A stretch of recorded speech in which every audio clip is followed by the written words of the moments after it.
Good morning प्यारे बच्चों। आज हम हिंदी पाठ 2 काकू का नया स्कूल से अभ्यास कार्य करेंगे। पुस्तक का अभ्यास कार्य।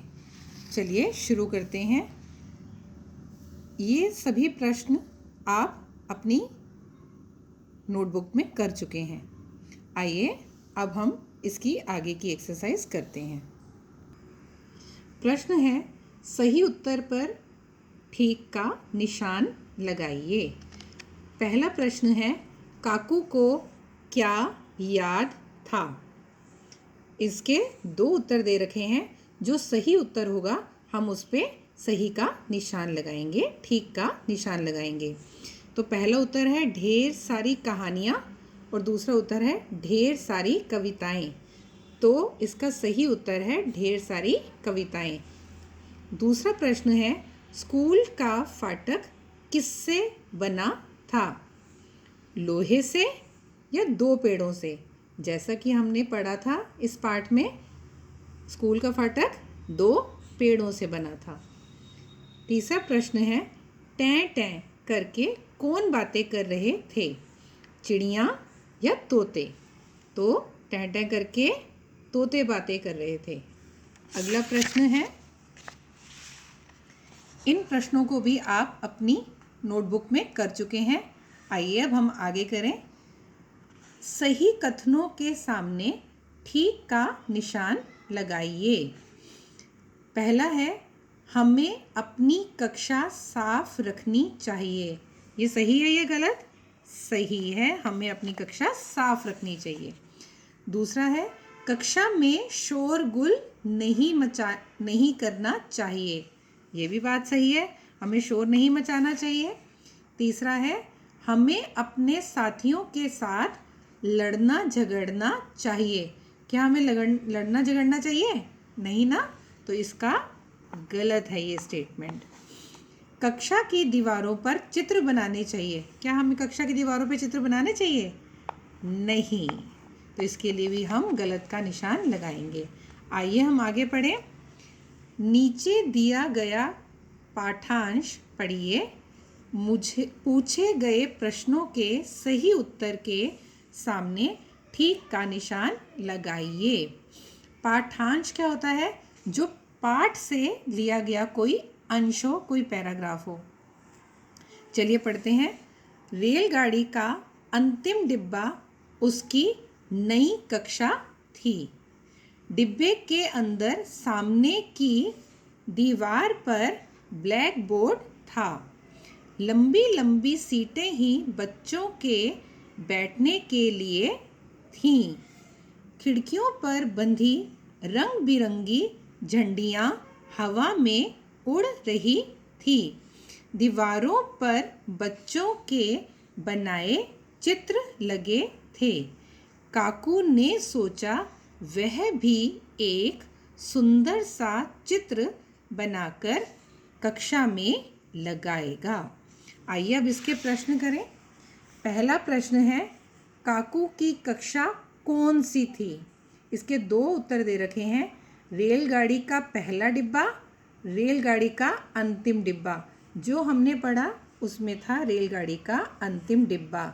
और जब हमने पाठ पढ़ा था तब भी हमें पता है रेलगाड़ी के पहले डिब्बे में बड़ी मैडम बैठी हुई थी, मतलब प्रिंसिपल। अब प्रश्न 2 है, ब्लैक बोर्ड कहाँ था? सामने की दीवार पर या पीछे की दीवार पर? तो अभी हमने पढ़ा सामने की दीवार पर। बच्चे कहाँ बैठे थे? फर्श पर या लंबी लंबी सीटों पर? लंबी लंबी सीटों पर। आइए पढ़िए। शब्द के जिस रूप से व्यक्ति या वस्तु के एक होने का पता चले उसे एक वचन कहते हैं। और शब्द के जिस रूप से व्यक्ति या वस्तु के 2 या 2 से अधिक होने का पता चले उसे बहुवचन कहते हैं। अगर कोई वस्तु या व्यक्ति एक है तो उसे एक वचन, 2 या 2 से ज़्यादा है तो उसे बहुवचन या अनेक वचन भी कहते हैं। आइए इस एक्सरसाइज को करते हैं। पहला शब्द दे रखा है किताब और ये दे रखा है किताबें। किताब का मतलब है एक किताब और किताबें का मतलब है दो भी हो सकती हैं या दो से अधिक भी हो सकती हैं। इसी तरह से दरवाज़ा, दरवाजे, दरवाज़ा एक दरवाज़ा, दरवाजे कई दरवाजे हो सकते हैं।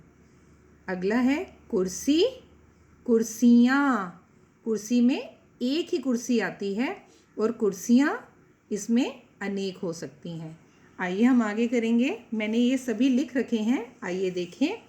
पहला है बात, बात से बहुवचन क्या बनेगा? बातें। मेज़, मेज़ें। कलम, कलमें, कलम का मतलब होता है पेन। इनमें सभी में पीछे अनुस्वार लगा हुआ है, आपने देखा? चलिए अगली एक्सरसाइज करते हैं। ताला, ताले। छाता, छाते। लड़का, लड़के। इनमें हमने कहीं पर भी अनुस्वार नहीं लगाया। अब अगला है कॉपी, कॉपियाँ। ये एक वचन है, एक कॉपी, और अनेक बनाने के लिए हमने क्या किया?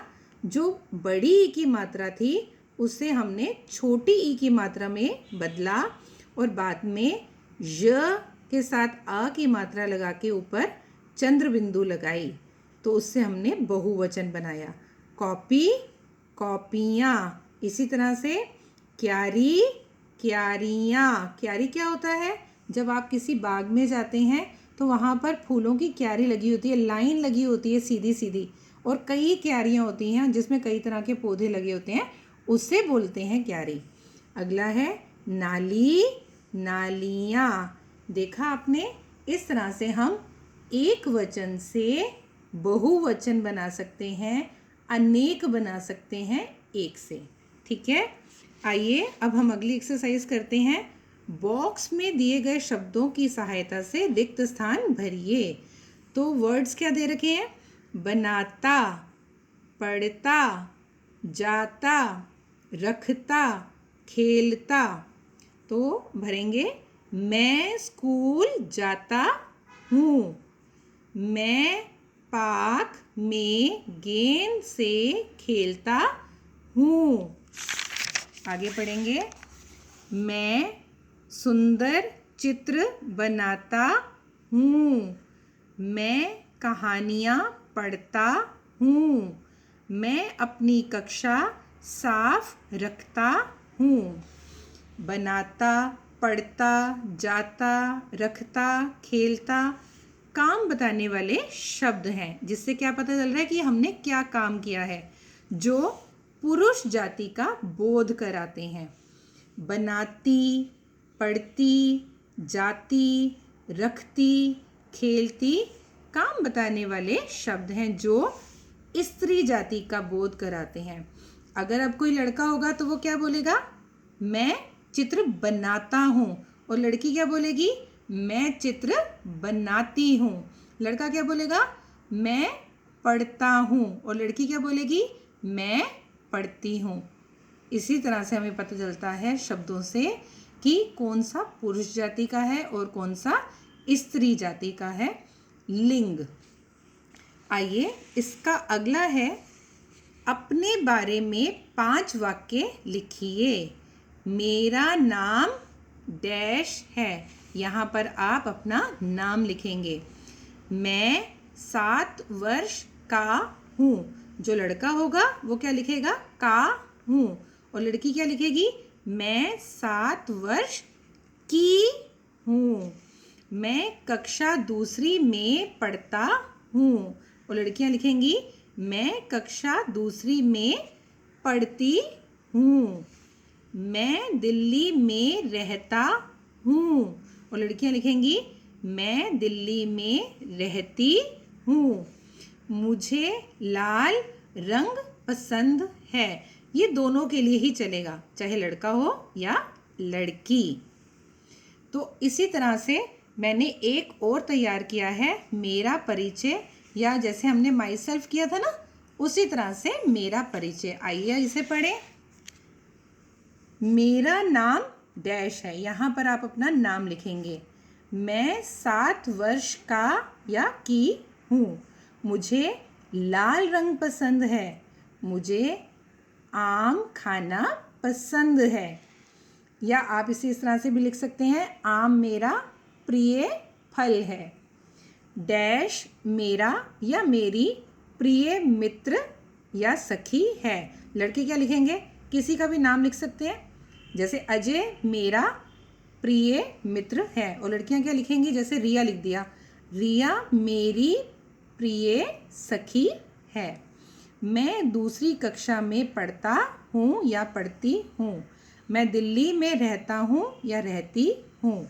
मुझे कहानी की पुस्तकें पढ़ना व सुनना अच्छा लगता है। मुझे अपने मित्रों के साथ खेलना अच्छा लगता है। मैं अपने परिवार से बहुत प्यार करता हूँ या करती हूँ। इस तरह से आपने देखा, आप अपने बारे में अपना परिचय दे सकते हैं हिंदी में भी। तो बच्चों, आप इस सभी एक्सरसाइज को अपनी पुस्तक में लिखिएगा और उसकी प्रैक्टिस कीजिएगा। धन्यवाद।